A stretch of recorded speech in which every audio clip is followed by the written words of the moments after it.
जो internal survey report आई तो यही रिपोर्ट आई कि समाजवादी पार्टी का पीडीए फार्मूला जो है मिल्कीपुर में बड़ा प्रभावी है कि बड़ी साजिश के तहत जो है मिल्कीपुर के चुनाव को स्थगित करा दिया गया और 9 क्षेत्रों के चुनाव की घोषणा करा दिया गया। लेकिन योगी जी और ऊपर जो है कि मौनी बाबा जो हैं अमित शाह जी और मोदी जी की तुकबंदी जोगी जी से नहीं बन पा रही है।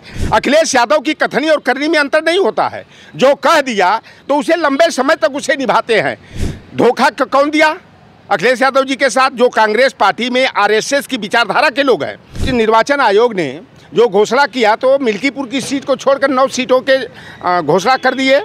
उत्तर प्रदेश में उपचुनाव का बिगुल बज चुका है। 10 में से 9 सीटों के लिए मतदान और परिणाम की तिथि भी जारी हो गई, लेकिन उसमें से एक सीट जो है वो अयोध्या की मिल्कीपुर है, जिसको लेकर के अभी तक कोई निर्णय नहीं हुआ है।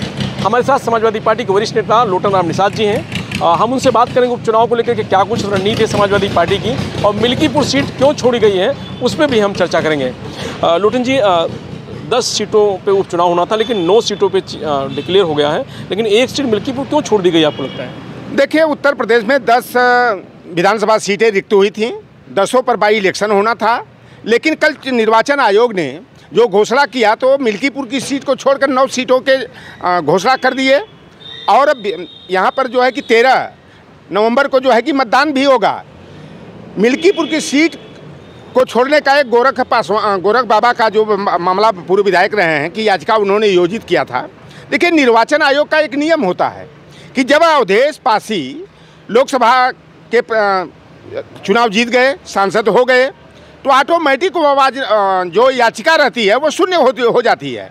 लेकिन इसमें बहुत बड़ा खेल हुआ है। अब गोरख पासवान कह रहे हैं कि हम याचिका को वापस लूँगा और लिखित में जाकर के निर्वाचन आयोग को दूंगा। इसमें साफ बातें हैं कि उत्तर प्रदेश और दिल्ली का तार का कनेक्शन टूट गया है। दोनों की तुकबंदी में दूरी आ गई है, जिसके कारण योगी आदित्यनाथ वहाँ के प्रभारी थे, पूरा जो है कि जी जान से वहाँ जुटे थे। 1 हफ्ता में 3 दिन का प्रवास हुआ उनका अयोध्या में। लेकिन योगी जी और ऊपर जो है कि मौनी बाबा जो हैं अमित शाह जी और मोदी जी की तुकबंदी जोगी जी से नहीं बन पा रही है, और जिसके कारण जो है कि एक चुनाव को स्थगित किया गया, रोका गया कि मिल्कीपुर का चुनाव नहीं हो पाएगा तकनीकी कारणों से। दूसरा कारण यह है कि जोगी जी बहुत बड़ी कवायद कर रहे थे और आरएसएस का एक बड़ा जो गुट है वह योगी जी के साथ है। और जो इंटरनल सर्वे रिपोर्ट आई तो यही रिपोर्ट आई कि समाजवादी पार्टी का पीडीए फार्मूला जो है मिल्कीपुर में बड़ा प्रभावी है और लाख कवायद कर ले भारतीय जनता पार्टी। पहले तो मुस्लिम बीएलओ को इन्होंने हटा दिया, फिर बाद में पासी और यादव बिरादरी के जो राजस्व कर्मचारी थे, पुलिस विभाग के अधिकारी थे या निर्वाचन प्रक्रिया में जो साझीदार होते थे, तो उनको लगा कि ये सपा के सपोर्टर हैं, कोर वोट बैंक हैं, तो उनको भी डाइवर्ट वहाँ से किया गया। इसके बावजूद भी जो है वहाँ की इंटरनल रिपोर्ट आई कि मिल्कीपुर में हर हाल में कितना भी कवायद कर लें समाजवादी पार्टी का पलड़ा भारी है, जिसके कारण जो है कि बड़ी साजिश के तहत जो है मिल्कीपुर के चुनाव को स्थगित करा दिया गया और 9 क्षेत्रों के चुनाव की घोषणा करा दिया गया। जी जी। अब जो 6 सीटें समाजवादी पार्टी ने 10 में से 6 का प्रत्याशी उतार दिया था, अब 3 बची हैं। मिल्कीपुर का छोड़ दिया है क्योंकि उसका निर्णय नहीं हुआ है। लेकिन अभी तक कांग्रेस से कोई सीट की बात नहीं हुई है। गठबंधन की जरूर बात की जा रही है कि गठबंधन रहेगा, तो क्या लगता है कि क्या रहेगा? जो 9 सीटें हैं उनमें क्या समीकरण है, कौन जीत रहा है, क्या कुछ होने वाला है? देखिए, हमारे जो नेता हैं मित्रता करते हैं तो उसे भली भांति निभाने का प्रयास करते हैं। अखिलेश यादव की कथनी और करनी में अंतर नहीं होता है। जो कह दिया तो उसे लंबे समय तक उसे निभाते हैं। धोखा कौन दिया?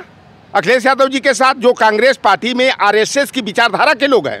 आप ख्याल करिएगा, मध्य प्रदेश का चुनाव हो रहा था, दिग्विजय सिंह चाहते थे कि समाजवादी पार्टी से गठबंधन हो, क्योंकि दिग्विजय सिंह मध्य प्रदेश के बड़े नेता हैं, जमीन से जुड़े हुए नेता थे। वह सारी हकीकत को जानते थे कि अखिलेश यादव ही एक ऐसे नेता हैं जो यादव समाज को भारतीय जनता पार्टी से तोड़ करके कांग्रेस गठबंधन के साथ ला सकते हैं। लेकिन वहीं पर जो मुख्यमंत्री पद की दावेदारी कर रहे थे कमलनाथ, जो अखिलेश यादव जी का एक बिजावर से विधायक शुक्ला जी जीते थे, एक विधायक के समर्थन से कमलनाथ 15 महीने विधायक थे।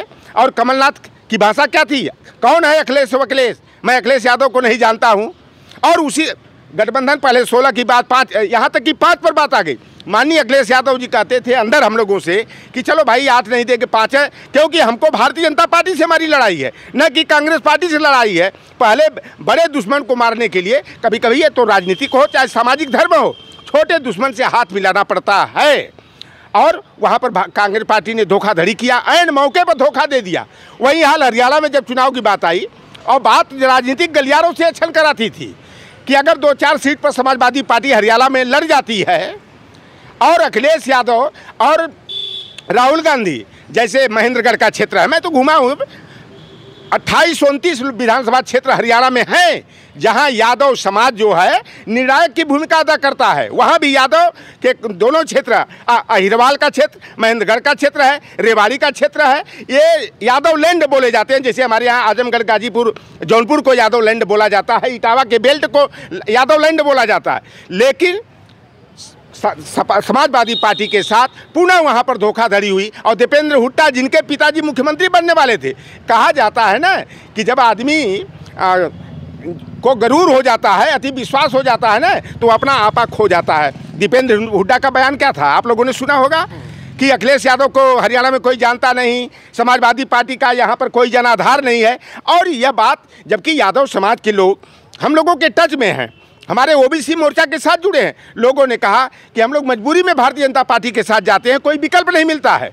और इस बार समाजवादी पार्टी से कांग्रेस का इंडिया जो गठबंधन बना है, तो अगर अखिलेश यादव यहाँ चुनाव लड़ते हैं तो हम लोग इस बार कांग्रेस की सरकार बनाएंगे।